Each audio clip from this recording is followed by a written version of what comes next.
So welcome to our second math mornings of the semester. You can see up here we have the first one is already over. I hope some of you were at Asher's talk, and Tarik Aougab from Brown University is speaking today. And we have next week, we have another one from our own statistician Jesse Sisubsky.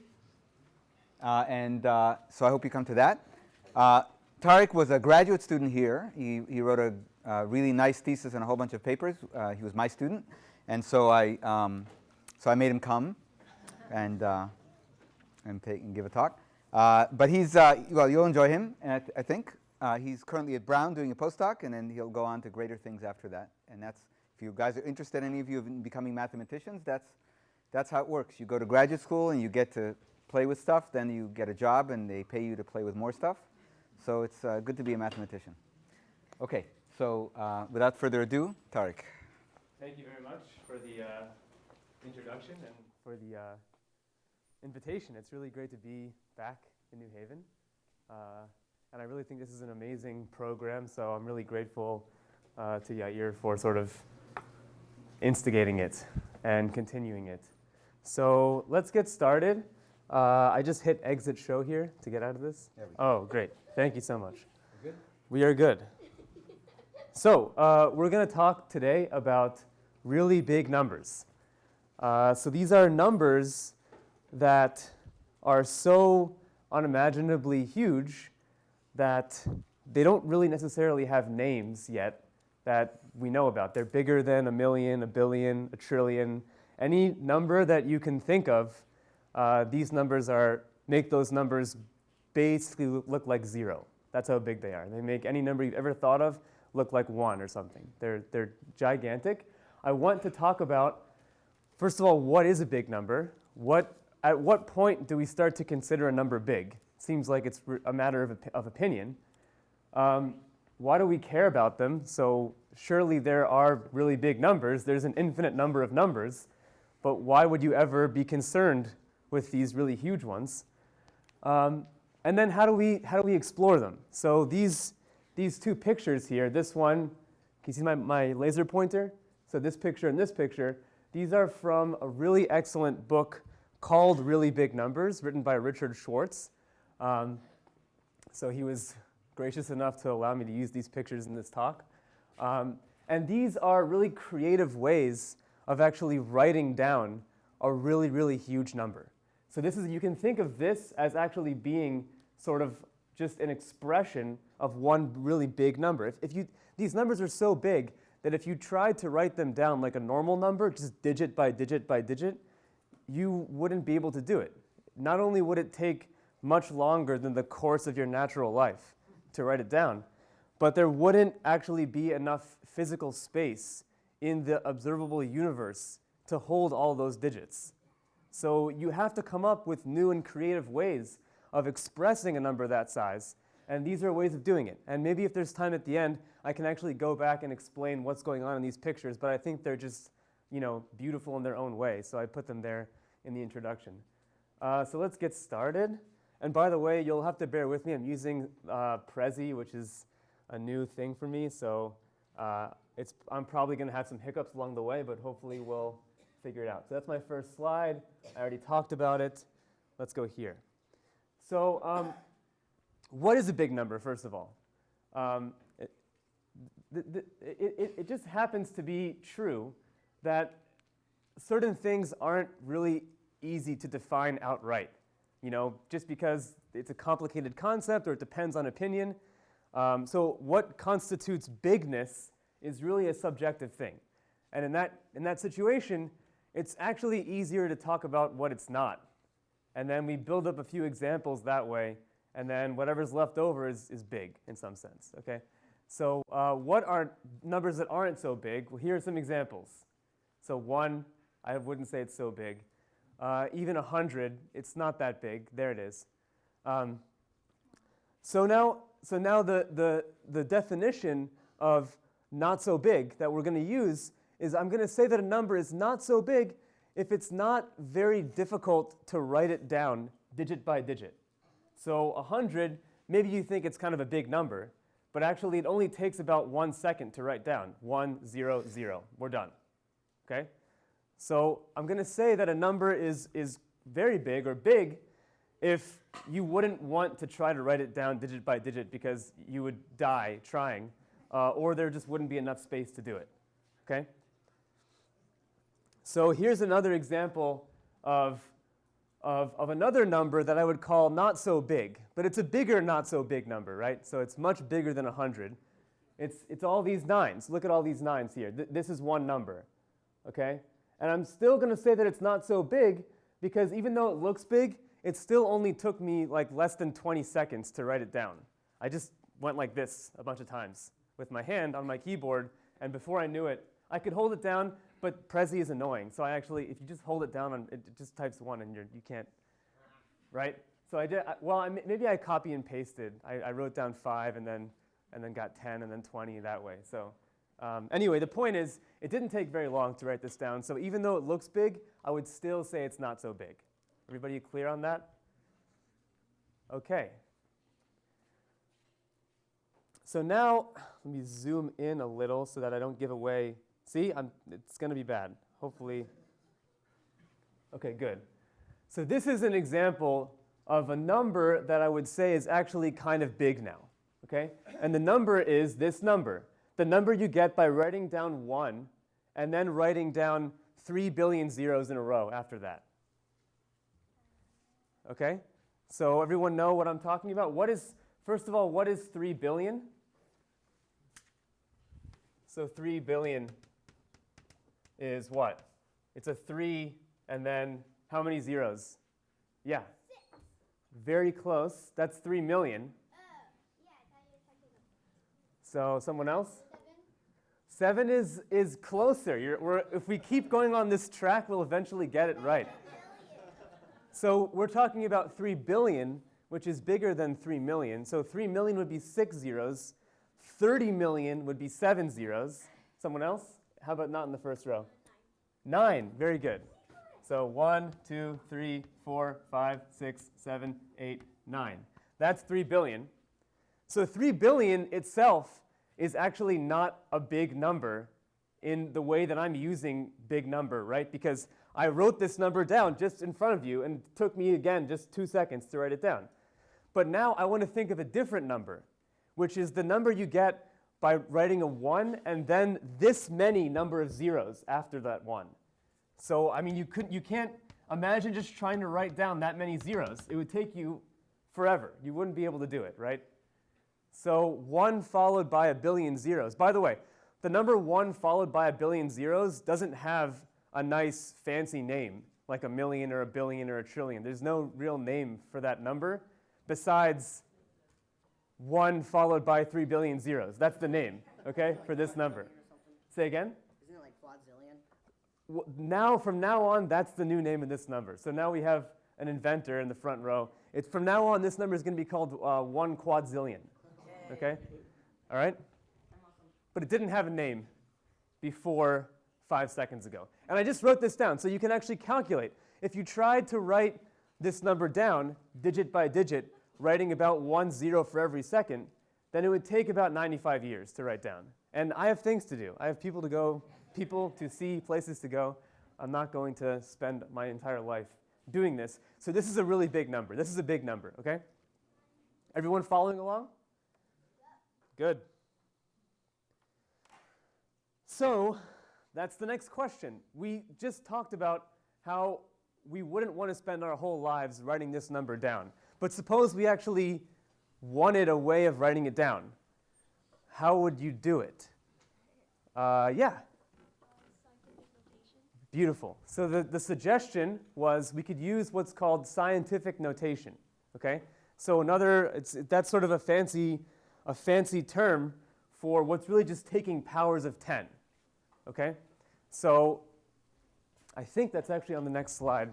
So, and actually, you can almost guess what's happening because it's popping up there on the left-hand side of the projector, but not if I zoom in.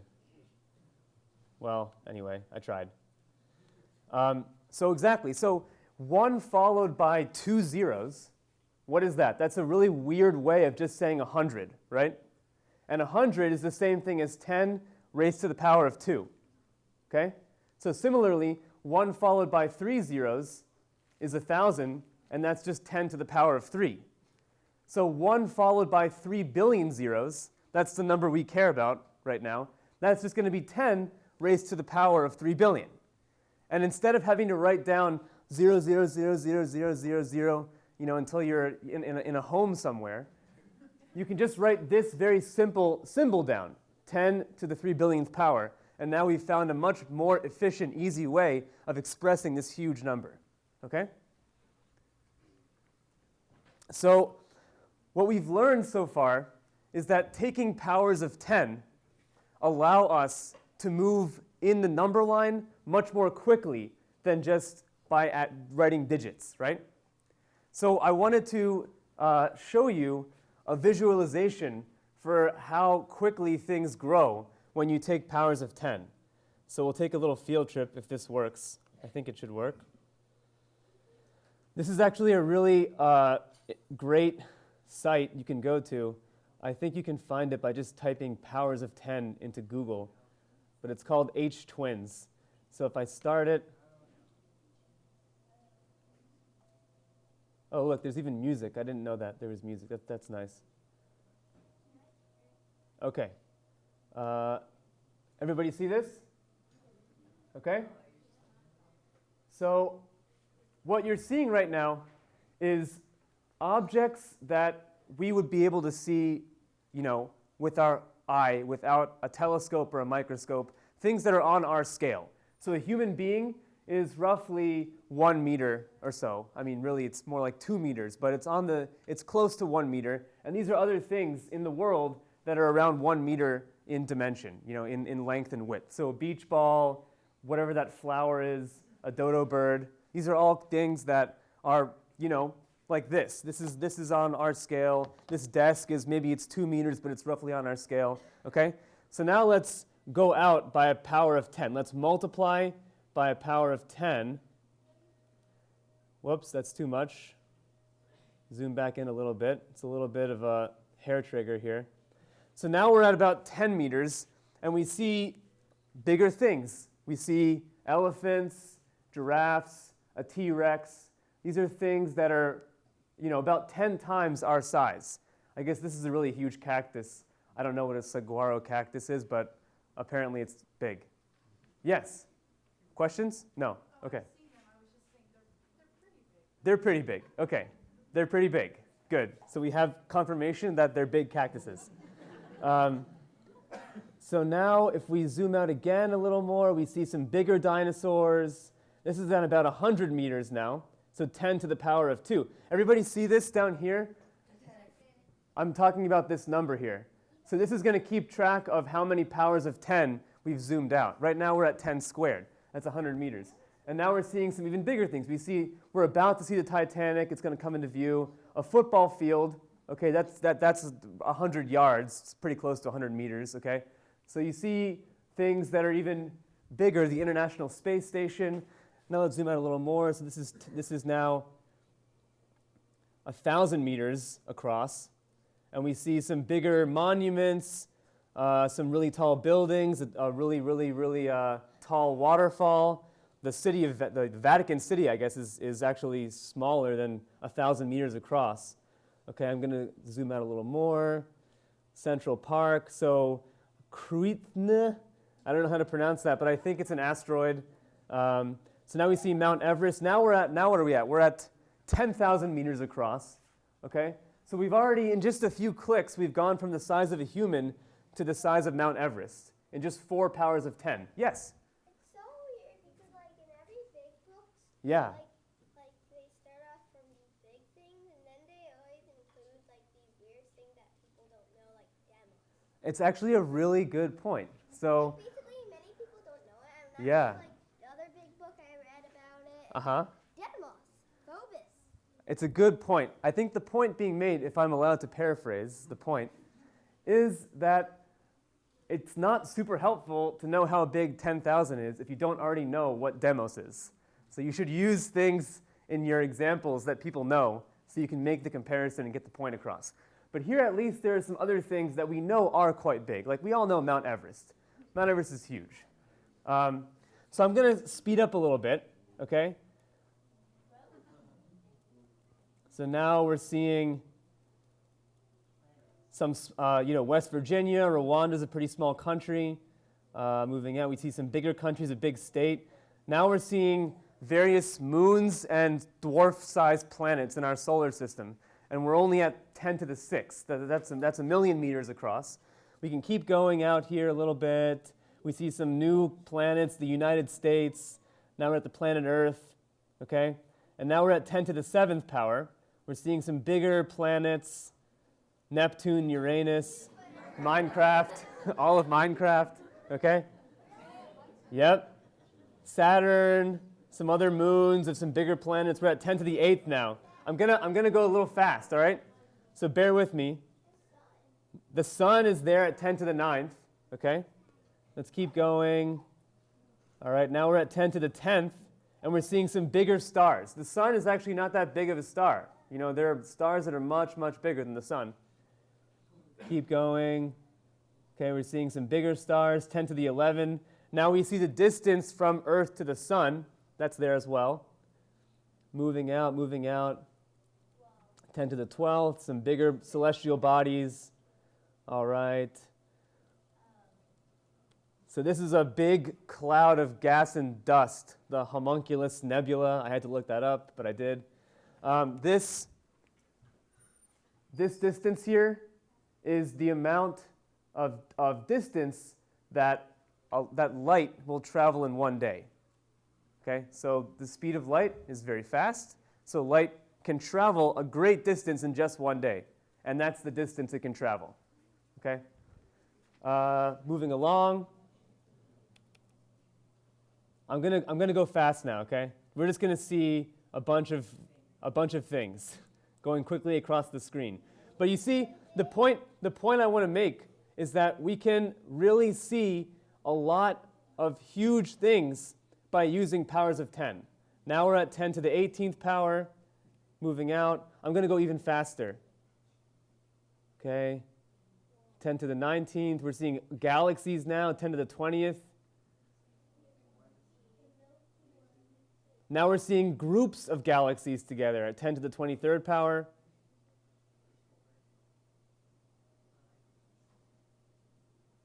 And all the way out here, we see the entire observable universe at roughly 10 to the 27th power. Yes? Can you zoom out? Can I see if I can identify the number which was the number which was before the observable universe? Sure. So zoom back in, you mean? Yes. I mean, like a bunch of. I mean, like what I mean is like the number like 1, comma 0, 0, 0. Ah, so. I can identify that number. Sure. So it looks like it's about 10 to the 10 to the 27, 10 to the 26. So 10 to the 27, how would you write that down? 1 followed by how many zeros? 27.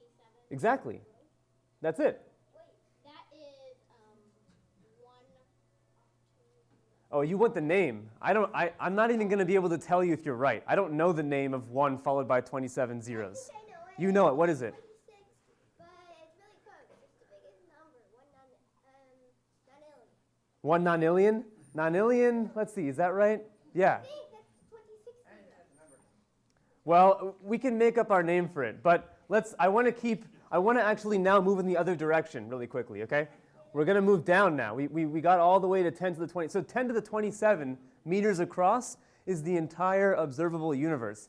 We're talking about a number that is 1 followed by 3 billion zeros, let alone 1 followed by just a mere 27 zeros, okay? So the numbers we're talking about vastly dwarf the size in meters of the entire observable universe. Now let's move down. All the way back in, zooming in, zooming in, zooming in, blah, blah, blah. Moving through the whole universe, okay. Now we're back down. Oops, I went too far. This is about our size, right? Remember this? This is where we started.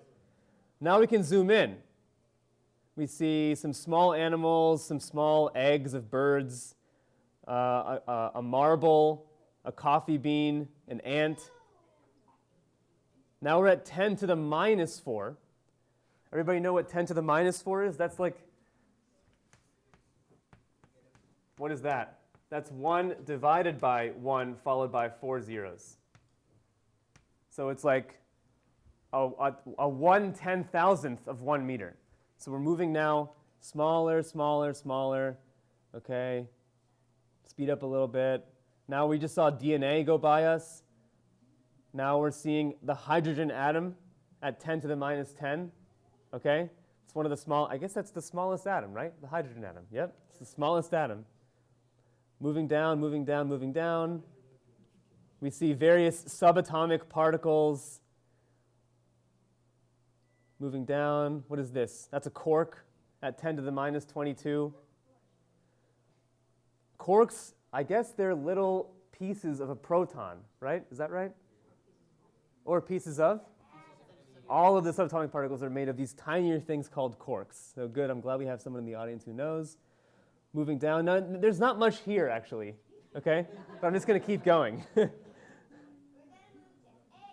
And now we're at the Planck length, which is really, it's the length under which the physics that we know breaks down. We don't really know how to describe the physics of the universe under this scale. So you may as well think of the Planck length as being the smallest sort of scale of the whole universe.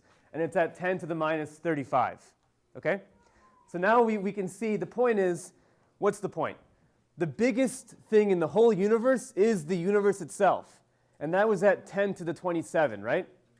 The Planck length is the smallest thing, and that's at 10 to the minus 35. So the moral of this story is that every physical object you can possibly conceive of fits in less than 70 powers of 10, right? So 35 plus 27 is less than 70. So all of these, everything you can ever conceive of physically fits in this small amount of numbers of powers of 10, okay? Let's go back to the presentation, okay? All right, so that's basically what this slide is saying. The whole universe fits in only 62 powers of 10. And the second sort of interesting lesson that you might want to get from this is that we are at about 1 meter in scale, right? The largest thing in the universe is 10 to the 27, and the smallest thing is 10 to the minus 35. A lot of these demonstrations of powers of 10, they can make you feel very small. Like the universe is this vast thing, and what am I? I'm just this little speck of dust. I'm nothing compared to all. But you should not get that lesson, because actually we are bigger than we are small, because 35 is bigger than 27. So we're a lot bigger than the smallest thing in the universe, then we are smaller than the biggest thing in the universe. We're more than halfway towards the biggest thing, okay? Does that make sense? Okay, so now let's get to a question of why. If our whole universe fits in just 62 powers of 10, why would we even need a number like 10 to the 3 billion to talk about anything? And right, so that's the answer. The answer is that math is, first of all, a lot cooler than the real world. So the real world, it has to follow certain rules. It's just, that's the way it is, you know. Certain things are, and certain things are not. And we're bound by that reality. In math, there are also rules you have to follow, but it's much more flexible. We're bound really only by a small number of rules and our imaginations, which can take us far beyond how big or how small physical reality is. So maybe if you don't like that answer, a better answer, a slightly better answer, is that actually numbers like 10 to the 3 billion and numbers that are much, much, much bigger than 10 to the 3 billion, they come up actually in mathematics. We're going to see an example of this soon, but there are examples of mathematical theorems that were proved only by referring to numbers that are way bigger than 10 to the 3 billion. So if we're going to do that kind of math, we need a way of writing down those kinds of huge numbers. And the second point is that when we figure out new and better ways to talk about big numbers. It actually is one way of inventing new and cool math, right? So to talk about a number like 10 to the 3 billionth power and to write it down, we had to first invent taking powers of 10. That's kind of a mathematical tool that is sort of more advanced than just adding 1, adding 1, adding 1. And if we want to talk about numbers that are even bigger than 10 to the 3 billion, we're going to have to invent new math just to be able to do that. And that's interesting in its own right. Okay? So now we're going to focus on one of my favorite numbers. It's called Graham's number. And so this slide is just talking about a little bit of history of this number. So a pair of mathematicians, Ronald Graham and B.L. Rothschild, invented this. Well, they didn't invent the number, really. I mean, the number was always there. But they gave a name for it, and they talked about how to express it. And they did it during the proof of a result in a field of math called Ramsey theory. I'm not going to say much about what Ramsey theory is. It'll take us too far afield, but I'm very happy to talk more about it afterwards. I just gave a little bit of a slide here, just sort of giving a sentence on Ramsey theory. So what is it? So really, Ramsey theory, it's a branch of mathematics. The moral of the story of Ramsey theory is that when you have giant collections of objects, you have to start seeing patterns forming in them. They just have to be there. If there's so many of a certain kind of object, you have to start seeing them cluster into certain kinds of patterns on smaller scales.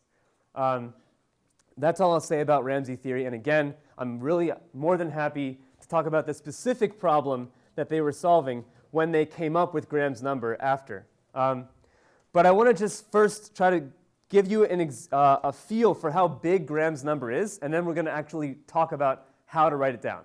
Okay?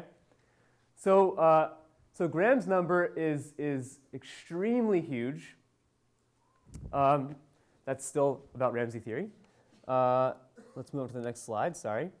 Okay, so before we try to talk about really how big it is, I first want to come up with a way of quantifying how big a big number is, okay? So here's how we're going to do that. See the pointer? If I give you any number n, then the digits of n is just going to mean the number of digits of n, okay? So how many digits does 7 have? Just 1, right? The digits of 276 is 3. How many digits does this guy have? Yeah. 9. So there are probably only about 10 numbers I wrote here. That's true. But the number of digits of this number is actually much bigger than 10. Another suggestion? 3 billion. 3 billion and 1. That is correct, right? So does that make sense? So it's 3 billion and 1, right? Because if I write down 10 to the 6, what is that? That's 1 million, which is 1 followed by 6 zeros. So it's 6 plus 1. So 10 to the 3 billion is going to just have 3 billion and 1 digits, right? I think I probably made a mistake here. I did. I'm just going to ignore that by zooming in. Now we can't see it anymore. Okay? So what is our definition of a big number? Just to remind you, a big number is any number that would take a very, very long time to write down digit by digit. Okay? So we'll say that a big number is of big level 1 if its number of digits is itself not a big number. Everyone understand what I'm saying? So for instance, let's do an example. An example is 10 to the 3 billion is certainly a big number, right? Because I wouldn't be able to write it down digit by digit. But how many digits does 10 to the 3 billion have? It's 3 billion and 1. Even though I wrote down it's only 3 billion, it should be 3 billion and 1. And 3 billion and 1 is not a big number by our definition because I can write it down very easily. 3 billion and 1 is not hard to write down. Everyone follow me? So if a number has the property that its number of digits is not big, then we say it's only big of level 1. Okay? So but what about this crazy number down here? Now it's 10 to the 10 to the 3 billion. See this number here? Crazy. Crazy, right? I think you're crazy. I'm crazy. You're right. So how many digits does this guy have? Well, if I just take the digits of 10 to the 10 to the 3 billion, how many digits does that have? It's 10 to the 3 billion plus 1, right? That's what we said. Whenever you do 10 to the blank, the number of digits of that thing is blank plus 1, right? Remember that? So the number of digits of 10 to the 10 to the 3 billion is just 10 to the 3 billion plus 1. And that is itself a really big number, right? So 10 to the 10 to the 3 billion is actually going to be big of level 2. Okay? Everyone following me? It's going to get much crazier. This is really level 0 of this talk, okay? So hold on to your hats. Okay? So all I'm saying here is explaining that, right? If we try to take the digits of 10 to the 10 to the 3 billion, can you see my clicker? The number of digits is itself a big number. However, if we again ask for the digits, so we first take the digits, we get a number, and then we take digits of that number, we'll only get really 3 billion and 1, which is not that big, because I can write it down very easily. And then we're going to say that the original number we started with was big of level 2. Okay? So let's see, what did I write here? In general, the level of a big number is just the number of times we have to successively ask for the digits over and over again until we end up with a number that is not big. Does that make sense? Okay? So there are absolutely humongous, gigantic, mind-bogglingly big numbers that have small levels. Okay? So for instance, look at this number down here. 10 to the 10 to the 10 to the 10 to the 10. That number blows anything we've talked about so far completely out of the water. Okay? 10 to the 3 billion was huge. Okay? But this number, I mean, it's impossible to even really describe, right? Because how many digits does 10 to the 10 to the 10 to the 10 to the 10 have? It's this number of digits. It's the number of the exponent. And the exponent is itself 10 to the 10 to the 10 to the 10. And that's way bigger than 3 billion. So this number is gigantic, but what is its level?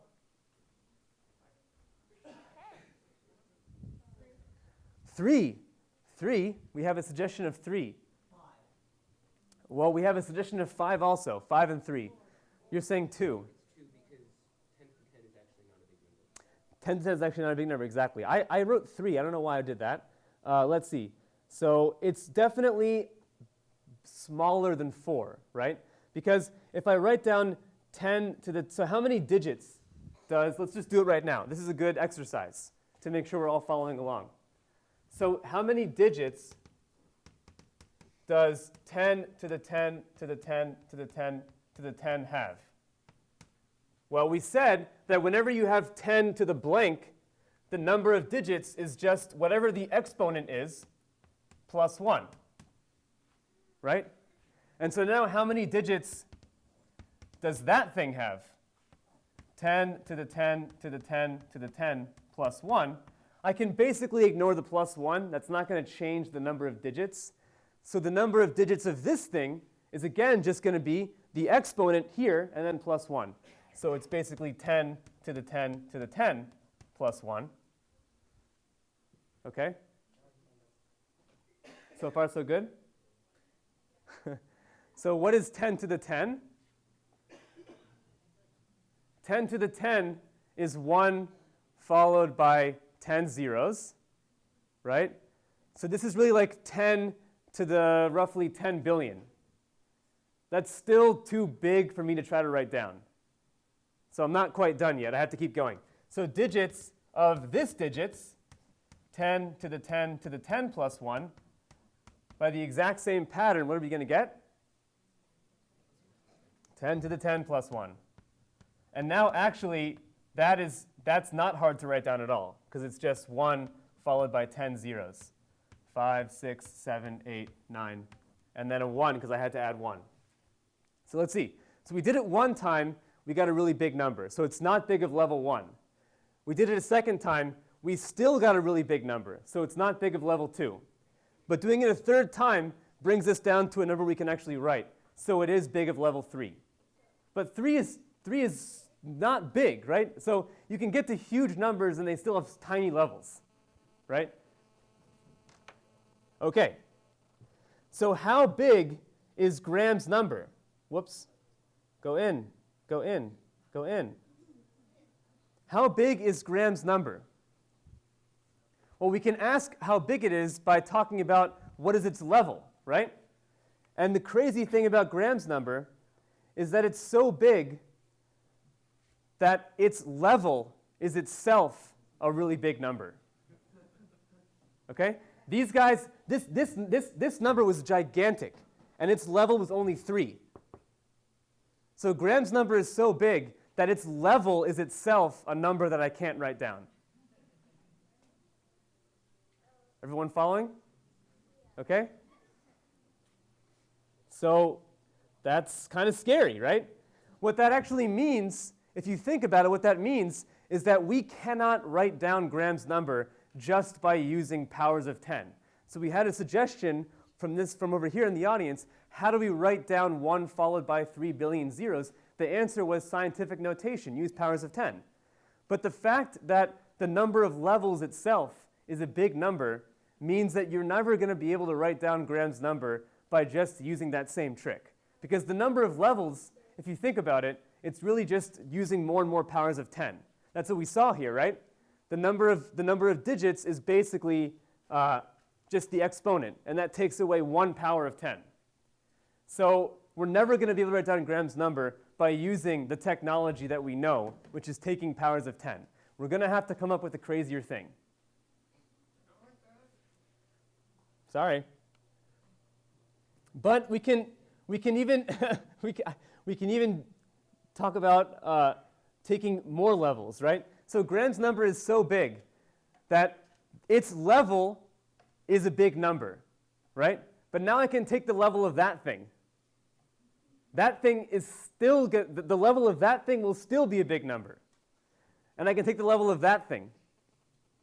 And that's still going to be a big number. The number of times that I do this process of taking levels and levels and levels and levels before I get down to a small number is itself a big number. So the levels are just not going to work for expressing Graham's number. All right? So we're going to have to invent some new tools for doing this. Okay? So before we even talk about these new tools, let's first of all just remind ourselves some facts about basic arithmetic. Okay? So multiplication, what is it? Well, it's many things, but one thing you can think about it as being is it's really just a shortcut way of writing addition. So 5 times 7 is much better way of writing 5 plus 5 plus 5 plus 5 plus 5 plus 5 plus 5, 7 copies of it, right? It's much more efficient to just write 5 times 7. It just so happens that multiplication is nice in that 5 times 7 is the same thing as 7 times 5, so it's also the same thing as 7 plus 7 plus 7 plus 7 plus 7, right? A lot easier. Question? No. Okay, no question. Okay. So in the exact same way, taking exponents is a shortcut way of doing multiplication, right? Because 5 raised to the power of 7 is the same thing as 5 times 5 times 5 times 5 times 5 times 5 times 5, right? So taking exponents doesn't satisfy the same property of being the same no matter which way you do it. So it's not true that 5 to the 7 is 7 to the 5, like what happened with multiplication, but it is still true that taking powers is a shortcut way of doing multiplication, just like how multiplication was a shortcut way of doing addition. Okay? Good. So that's something we all know and love. The key insight is why stop there? Let's just make yet another thing. It doesn't have a name. I don't know what it is, but it's beyond taking exponents. But whatever it is, it's going to be a way of doing exponents in a shortcut way. Just like how doing multiplication was a shortcut way of addition, and how taking exponents was a shortcut way of multiplication, we'll make up a whole new operation that will be a shortcut way of taking exponents. Okay? So we're just going to use this notation of an arrow, because there is no notation really, so we'll make something up, and it's just a single arrow, and 5 arrow 7 will be a faster way of writing 5 to the 5 to the 5 to the 5 to the 5 to the 5 to the 5. Okay? Everybody okay with that? By the way, do we know how to even do, let's make sure that we know what that number is. I mean, it's gigantic, but if I see something like this, how do I compute what that is? Where do I start? Yeah. First take 5 to the 5, and then take 5 to the... Exactly. What I want to make clear is that when you see iterated exponents like this, you have to work in and go out. So the first thing I have to do is figure out what this is. That's going to be some big number. And then I do 5 to the that. Okay? So if I see 5 to the 5 to the 5 to the 5 to the 5 to the blah, blah, blah, blah, blah, I can't even describe how big that is, because the very first thing I have to do is first figure out what is just 5 to the 5. That's all the way up here. Then I do 5 to the power of that, and then 5 to the power of whatever that is, and so on and so on. And I work my way down. And when I get down to the very bottom, it's gargantuan. Okay? But that's what it means to do 5 arrow 7. Everyone following? Okay. So this allows us to write very, very big numbers in a pretty efficient way. For instance, if I think about 3 up arrow 3, 3 arrow 3, that number is so much bigger than 10 to the 3 billionth power. And that was the big number we've been working with the entire talk so far. Okay? The difference between 3 arrow 3 and 10 to the 3 billion is much, much, much more vast than the difference between a Planck length and the entire universe. Okay? So using small numbers like 3s and this arrow notation already gives us something that's way, way, way bigger than 10 to the 3 billionth power. Okay? So the point is, like, now we've opened up a Pandora's box. Like, why would you ever stop at just inventing one new operation? Let's just keep going, right? We already have this 1 arrow. Well, now let's just make another one called 2 arrow. And 2 arrow is just going to be a shortcut way of writing the 1 arrow operation. Just like how the 1 arrow was a shortcut way of doing multiplication, exponentiation. Just like how exponentiation was a shortcut for so on and so on and so on. Okay? So we make yet a new operation, which will be a shorthand way for doing many copies of arrow. Everybody follow? So we'll write it like 2 arrows, and now 5 arrow 7 is the same thing as just doing 7 copies of the 1 arrow notation for 5. It's the exact same pattern. We're just scaling up once more. Okay? So there's no way we can even contemplate the size of 5 arrow 7. It's just, we can't do it. But I do want to just go through the first couple of steps of how to actually compute this number, just so we can begin to wrap our minds around what we're dealing with, okay?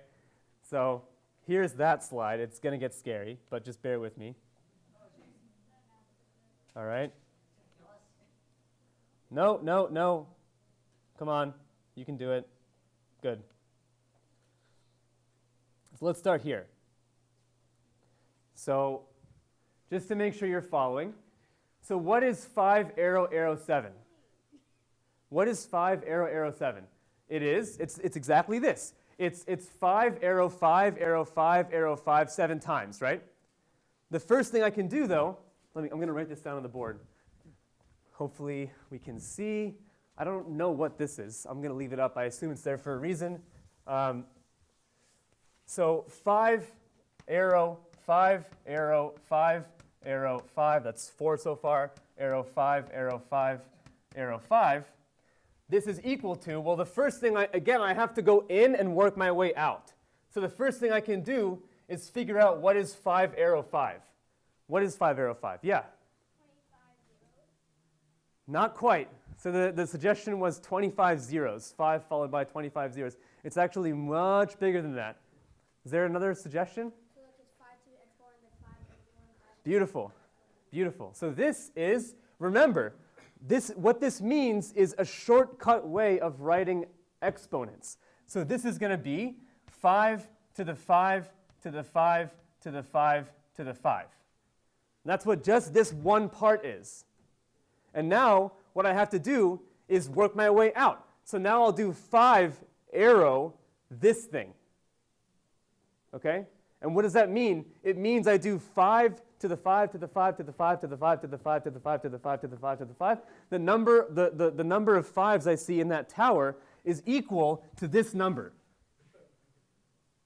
Okay? Everyone see what I'm saying? Okay? So that's what I've written here, right? Now you'll only see 6 of these things. So where did I leave my laser pointer? It's here.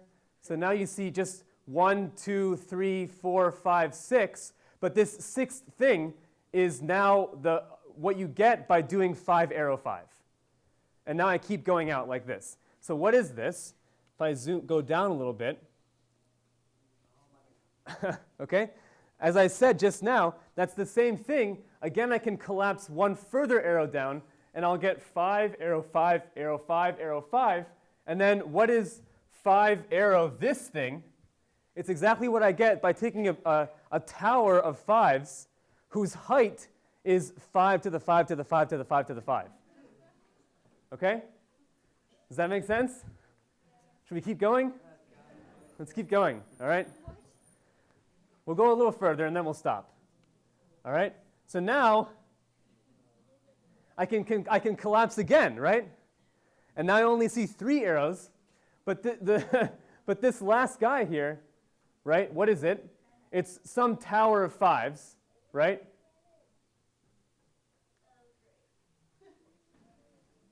Anyone know how to think about this? Anyone? What does this mean? What does this notation mean? So what we're really saying is that, sorry. Any suggestions for what this means? Yeah. Okay, so I'm ignoring the other arrows here, but just the... Yeah, just this last thing. I want to understand what is this. Yeah, so that's a tower of 5. Yes. Whose height is the result of taking the explanation of a tower of 5s, and the height of that tower Yes. is 5 to the 5. Exactly. That's a beautiful answer. So, I mean, really all that's happening here is we're just expanding out again, right? So here, what is this? It's a tower of 5s whose height is 5 to the 5 to the 5 to the 5 to the 5. Now, that's just one thing, right? That's a gigantic number, but I don't know what it is. Okay, let's call it George. Okay? So George is this number, this whole number, right?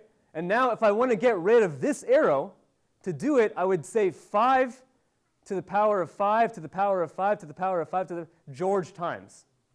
John. Okay? And we can call that number John if we wanted, and now we can keep going. All right? So this is just to give you an idea of of how quickly these operations get us to huge, huge numbers. Numbers that just destroy, put to shame any number we've talked about so far. Okay? But again, we know what we're going to say next, which is we would be cheating ourselves, really, to stop at only 2 arrows. Right? I mean, like, why would we do that? We can make yet another operation, which is called 3 arrow, and that's going to be a shortcut way of writing the 2 arrow thing. And we can do another operation called the 4 arrow, which is just a shortcut way of writing the 3, and so on and so on and so on.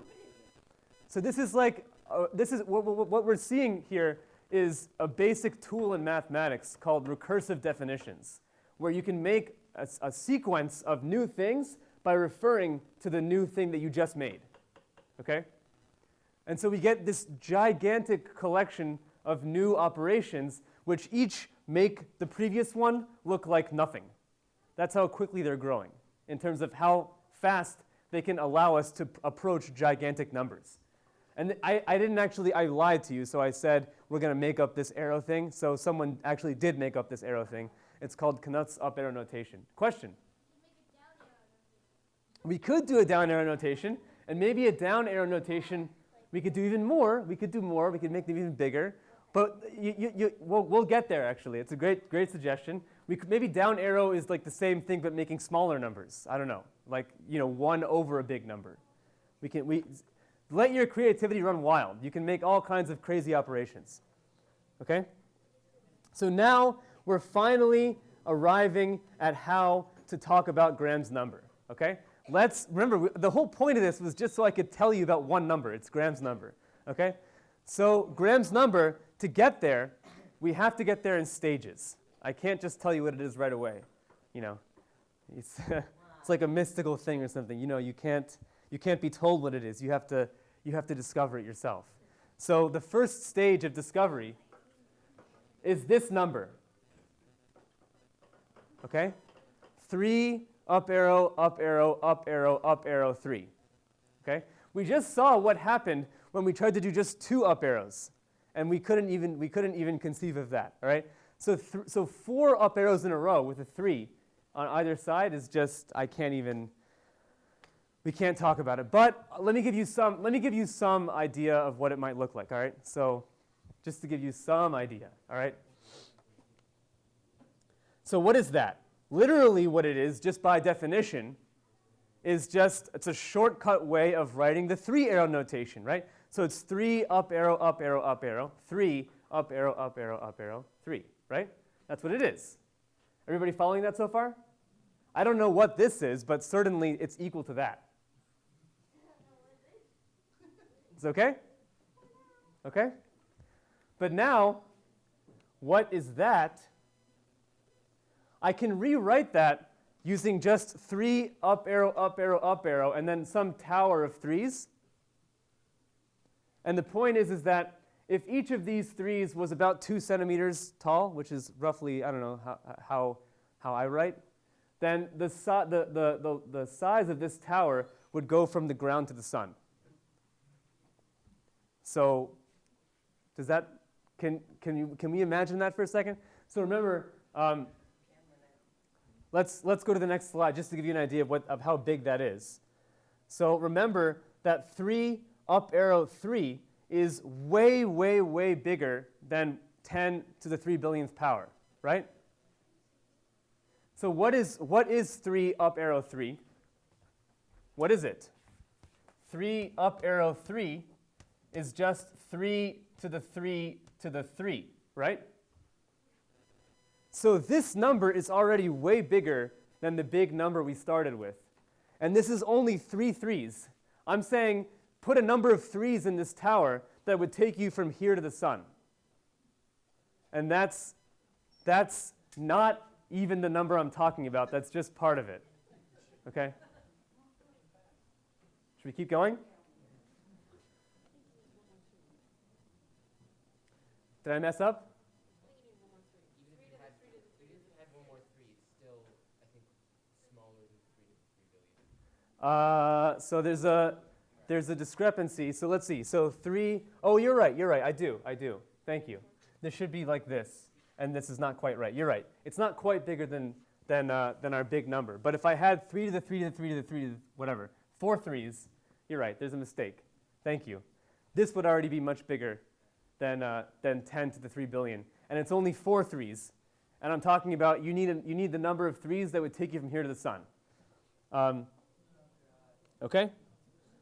And this is not even the number I'm talking. The number I'm talking about is this. Remember, it's 3 arrow. Oh, geez. Sorry, I don't know how that happened.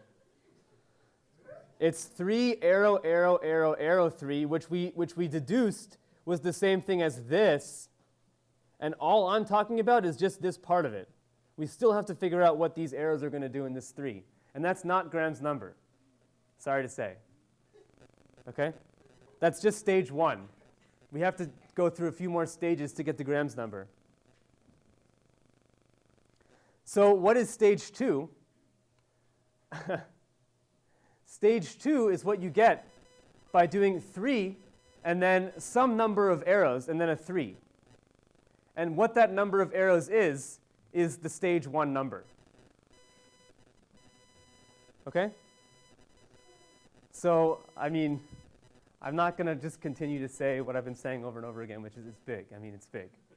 It's really big. But now we just repeat this. So what is stage 3? Stage 3 is going to be a 3 followed by the number of arrows that equals stage 2, and then a 3.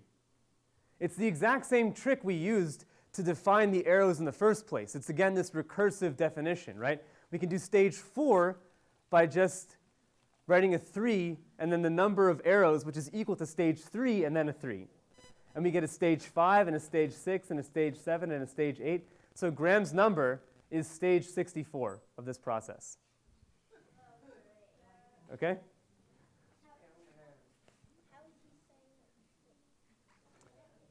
All right, are we all good with that? You shouldn't be good with it. It should make you queasy. It really should.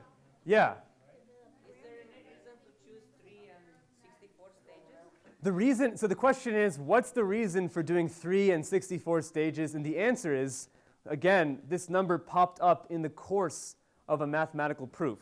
Okay? These two mathematicians were really trying to prove that something was finite. And in fact, they proved that it was less than Graham's number. So it's finite, but it's huge. And in fact, this was in 1971, okay, when they first came up with this proof. Whatever they were trying to count and prove that it's finite, they proved it was less than Graham's number. But since that time, their proof has been improved and improved and improved by many other people. It's now known that the answer is either 11 or 12. Okay? But that's how math works. You know, at first you have to stop the bleeding, and then you can really improve on it as you go on through the decades. Okay? So to answer, there's no really theoretical answer to your question. It's just that's what worked for their purposes. Okay? But the interesting thing about this is that you have to create these new mathematical technologies to even express the number in the first place. So it's until noon, right?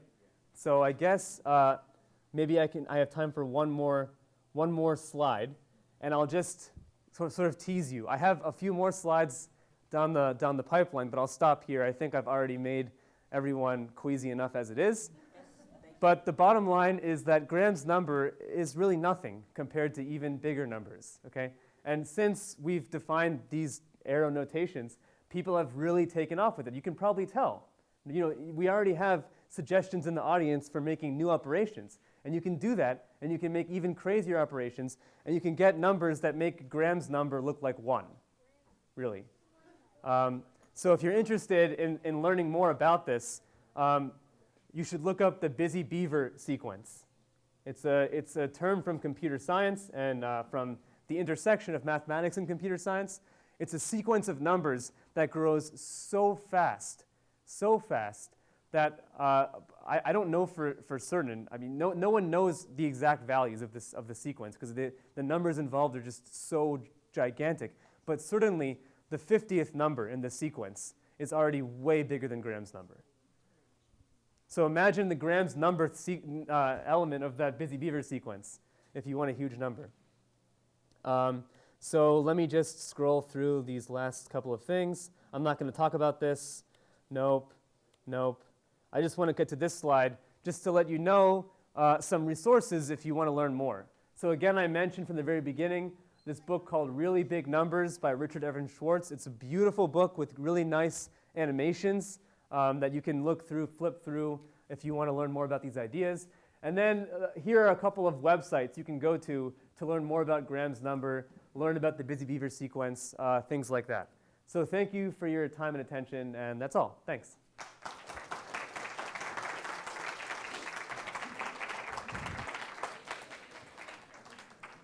Thank you very much. So before we finish, are there any questions for our speaker beyond what we already had? Yes. Oh, you want to see the other slides? Yeah, we could do that. Maybe instead of showing you them, which will take a while, I'll just speak 30 seconds more about what they say. Does that work? And then if you'd like, I can show you in person down here afterwards. But basically, the busy beaver sequence is it's something that comes from computer science, where what is the fifth busy beaver number? Just to give you an example, 5. The fifth busy beaver number is you look at all computer programs that use fewer than really 5 number of symbols to write down completely. And then you look at all of them. There's only finitely many such programs because you can only write 5 symbols in a finite number of ways. And you see the one that takes the longest time to terminate, the longest running time, and that's the fifth busy beaver number. So it kind of maxes out the amount of time it would take to run any computer program of that size. And it grows so fast that actually it almost by definition, it grows much faster than any sequence which could be computed by a computer.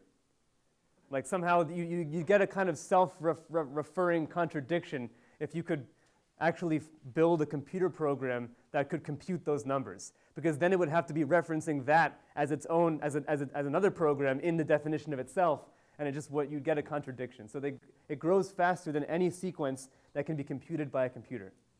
Yeah. Isn't like every number the largest number that you can just split it up into fractions and decimals, and you can go like tinier decimals, and you can just split those decimals apart into other decimals? Aren't all numbers like infinite? Like every number, like 1 and 2 and 3?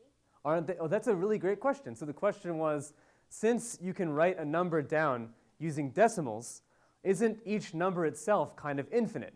Because they have an infinite number of digits if you use decimals. So 1 is really the same thing as 1.000000000 forever. And so aren't they all infinite? And that's a really great question. So there are really sort of 2 different kinds of infinity. You can talk about the value of the number itself, which is 1, or you can talk about sort of the number of digits that it takes to write down that number. And where you put the decimal point will determine the size, the actual size of the number. So in other words, you're asking a question that confused famous philosophers for centuries. So maybe it's not something that can be described really well in the next 15 seconds. But there's really 2 kinds of infinities. There's the kind that looks like this, where you go off forever, and you don't see, it's just all the way out here. You never get there. But then there's this other kind of infinity of, like, for instance, 1, and then 1 1/2, and then 1 3/4, and then 1 and whatever's next, 7/8, et cetera, et cetera. And you can see an infinite number of steps along the way from just going from 1 to 2. This kind of infinity, you never get there, but this kind of infinity, you get there somehow. And you're talking about the second one. Isn't that like Zeno's paradox? Zeno's paradox, exactly. So this is a version of Zeno's paradox, which was very confusing to a lot of, it's still confusing to me.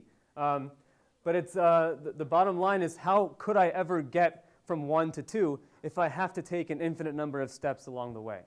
And the decimal points that you're talking about, they tell you about this infinite number of steps. So you're talking about the second kind of infinity, and I'm talking about the first kind of infinity. So the answer to your question is, in some sense, you can think of numbers as being infinite because they contain sort of all of the numbers that came before them. And there's an infinite number of spaces between 1 and 2. but it's not the infinite that I'm talking about, which is the first one. Okay? Yes? So, besides the mathematical theorems, are these very large numbers used anywhere else? So besides the mathematical theorems, are these very large numbers used anywhere else? I guess it depends on how you define a mathematical theorem. So I would say that a lot of the things that are done in computer science are also themselves mathematical theorems, but maybe they have like more application, if you like, because it's like about computers. So these really big numbers also show up there a lot. People are interested in developing faster and better ways of doing huge computations. And maybe you've heard about how like people compete about how to write programs to compute the most number of digits of pi, or how to like factorize really large primes. So similarly, people compete with how do you use computers and algorithms to express bigger and bigger and bigger numbers. And it moves the field forward. It drives research, and it's just kind of beautiful, and it's a way to kind of explore the infinite number line. But I mean, that's more mathematical. The answer to your question is also in computer science.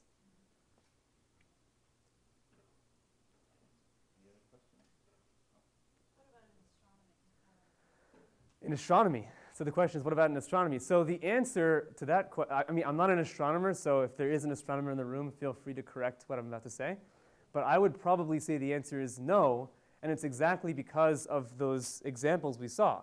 Everything in the whole universe is contained in a mere 62 powers of 10, if you're using the scale of meters. So there's no real need for numbers of this size to describe actual celestial bodies or even atoms or anything in between. So the physical universe probably doesn't require thinking about these kinds of numbers, except for the fact that maybe you have a mathematical theorem that it might be motivated by something in physical reality. And so it's saying something about reality, but in order to prove it, you might need to reference these kinds of big numbers. I mean, that could conceivably come up. I can talk more about that in person, but yeah. How about chaos? I mean, I could make a very tenuous and not kind of cheap connection that, if with gun to my head, probably we could do it. But it's not, I don't see any direct relationship between these huge numbers and chaos theory. But that doesn't mean there isn't one. I just don't know.